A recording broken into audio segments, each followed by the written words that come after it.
Hi, everybody. Welcome to WCA Extra. This is our live desk streaming show, kicking off today around 9:15. We have Sophia in today to actually do a follow on a story that you did last year, correct? Mm-hmm. On the Vermont Forest Cemetery. So it's kind of an alternative to a traditional burial when loved ones passed away. So, Sophia, first of all, kind of walk us through what's changed. I mean, you were here a year ago when it was brand new, and now they're a year in. You're under their belts. What's different here? Yeah, so a year ago, I attended one of the weekend tours where they were simply just walking people through, kind of explaining the process. And at that time, it was a pretty new concept, right? Yeah. We already have some cemeteries that offer a section with natural burial, but this is a cemetery entirely dedicated to natural burial. So people were kind of just, broaching the subject back then. Yeah. A year later, a lot of people have actually opted to be buried there or buy a plot. So they've been able to expand the actual property, right? They put more roads in, they quadrupled the number of trails. That gives them better access to, spots to put plots. But we know that 21 people have been buried there, and there are 80 plots purchased. So people are actually moving toward this type of burial. Yeah, absolutely. It's really interesting. And with that in mind, there was a little bit of a mixed reaction, pretty much, when this first happened. Some people thought, hey, this is a great alternative, and some people said, hey, that's odd or whatever. And so, what is that kind of perception now? What have you seen since this has aired this morning? Yeah. Well, what I heard from the woman I spoke with, Michelle, is that compared to last year, a lot more people are open to the idea of a natural burial. And that can be people who, maybe that was already their dream in the first place, right? Some people are, they're out there, they're like, I don't want to be buried in a typical cemetery or even cremated. I want to be in the woods. But there are a lot of people who are just sort of dipping their toes into the idea. That's people who might have attended a funeral in the woods or heard from their friends. And then it kind of plants a seed of, what is this? You start to learn. And she's saying that more people are kind of, easing into the idea and finding that it could actually be a good alternative. Yeah, and then of course the other half of this, obviously there's very much a big holistic approach, saying, hey, this is how I want to be buried when I go. But for the sustainability side, some people view it as much more eco-friendly. Yeah. So we know that over 70% of Vermonters are choosing to be cremated. Yeah. And, there are reasons that people might opt for that, but it really isn't the most green way to go. Yeah.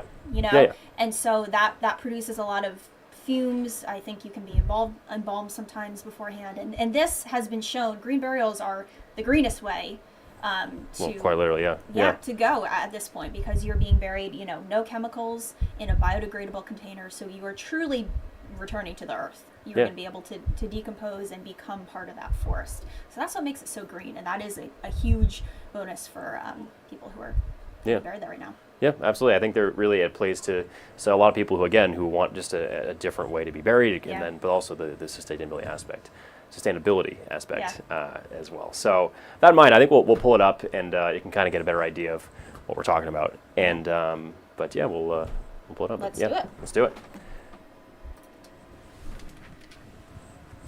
Brian Trombley's partner Sean died unexpectedly this summer. Trombley scrambled to find the right cemetery. His search led him to Vermont Forest Cemetery, the state's only cemetery offering solely natural burials, which use biodegradable containers and no chemicals. I said, oh my God, Sean would love this. Trombley and Sean's sister went to visit the 56 acres of forest in Roxbury, where, deep into the woods, they found a massive white spruce tree surrounded by beech and birch. We both walked into that clearing and we looked at each other and said, this is where Sean needs to be. Since opening last October, 21 people have come to rest at VFC, with over 80 plots purchased.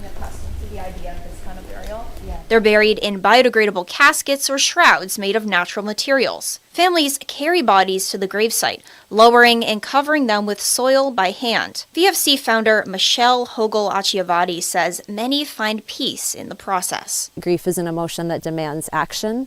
And so this is something where people can just come and work through some of these feelings and do something that's really in service of the person that's died and what they wanted. In a state where over 70% of residents choose cremation, natural burials go against the grain.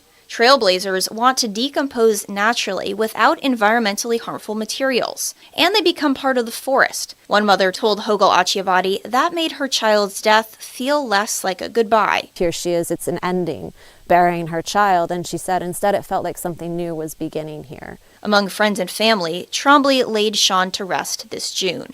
One day, Trombley and their dog will join him beneath the spruce tree. He would have been so happy. And I'm really happy that I know where I'm going to be when I go when the time comes. It's an amazing place. Again, just pretty interesting story, especially from Sophia there. You can check that story out online on WCAX.com. Kind of moving forward here, Peter, we're coming off of a stretch of just some incredible days. Yeah. I think it's 77 yesterday or today, and then 76 tomorrow. We are coming off, just some downright lovely days, and we got a few days ahead of us still of that's just what I'm talking about. Lovely weather ahead of us. As a matter of fact, here is the view outside right now. There we are. You can see Burlington, Linden, Newport, Middlebury, all showing a good amount of blue skies and sunshine. As a matter of fact, a lot of good foliage shots still from those vantage points. The view on satellite radar, really nothing to talk about in terms of cloud cover out there. We're going to keep that going through the course of the day today. Blue skies and sunshine here as we head through the rest of the morning hours and into your afternoon and evening today. Into your day tomorrow, kind of a similar start to the day. We do start off the day, a good amount of sunshine out there. However, clouds begin to fill in here as we head towards that 2-3 o'clock time frame in advance of a cold front that's going to begin to make its arrival. Those clouds gradually moving eastward and giving way to a few rain showers generally after sunset tomorrow evening. Those rain showers continuing here as we head through the first part of the overnight hours into your Wednesday night and into your day on Thursday. The bulk of the rain does though look like it will wrap up here as we head towards early Thursday morning. In terms of rainfall, really not going to produce all that much. You might as well say across the northern half of the area, we're talking maybe 1-2 of an inch of rain, but elsewhere you can see just a whole lot of zeros across the board. The one thing that we will talk about tomorrow is a kind of a breezy day at that. We start off your day tomorrow, gusts upwards of 30 to 35, maybe even upwards of 40 miles per hour out of the south. But notice as we head towards the second half of the day tomorrow into tomorrow night, winds begin to transition out of the north and west. That's going to help to usher in the cooler air that we're talking about through the second half of the week. So today and tomorrow we're talking temperatures in the 70s. By the time Thursday rolls around, mid to upper 40s and lower 50s. And to give you some perspective, mid to upper 40s, lower 50s, that's basically where we started off the day today. And most of us even a hair warmer than that by the time we're talking about now at the 9 o'clock hour. We got 55 for Burlington, Middlebury, 48 Springfield, 52 down towards Brattleboro. So most of us a pretty warm start to our day. And we're going back into the 70s here for daytime highs. Good amount of sunshine, a warm day at that. Tonight, overnight lows, they'll fall back into the 50s for most of us. Mainly clear skies overhead. And into your day tomorrow, again, we start off the day with plenty of sunshine. A few more clouds developing here as we head towards tomorrow afternoon and tomorrow evening. Daytime highs, again, in the 70s for your day tomorrow. Now look at that 7-day forecast. Again, the clouds giving way to a few rain showers Wednesday night and into the early morning hours on Thursday. For the most part, Thursday looking dry but cooler. Friday we're a touch warmer, then we head into the weekend.